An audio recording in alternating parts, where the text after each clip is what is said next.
Pemirsa, kemarau panjang membuat warga Kecamatan Bontoa, Kabupaten Maros harus membeli air bersih untuk memenuhi kebutuhan sehari-hari.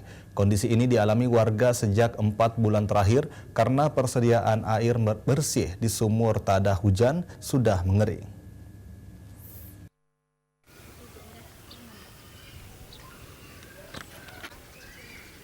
Sudah sekitar 4 bulan lamanya warga desa Tunika Masayang, Kecamatan Bontoa, Kabupaten Maros kekurangan air bersih. Kondisi ini dialami sejak musim kemarau terjadi. Untuk memenuhi kebutuhan sehari-hari, warga terpaksa membeli air bersih karena persediaan air di sumur tak ada hujan sudah mengering. Bahkan untuk membeli air, warga harus berjalan kaki sejauh 3 km untuk sampai di pangkalan penjualan air bersih.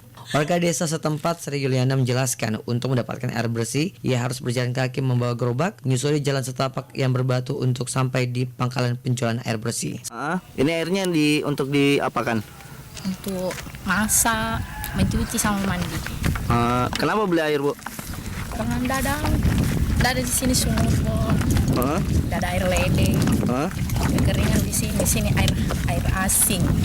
Setiap musim kemarau, warga pesisir Kecamatan Bontoa, Kabupaten Maros harus bersusah payah untuk mendapatkan air bersih. Kondisi ini dialami warga lantaran sumur tak ada hujan yang dibangun oleh pemerintah Kabupaten Maros tidak mampu memberikan solusi dalam mengatasi persoalan air bersih saat musim kemarau tiba. Dari Kabupaten Maros, Wibowo Wardoyo, Celebes TV.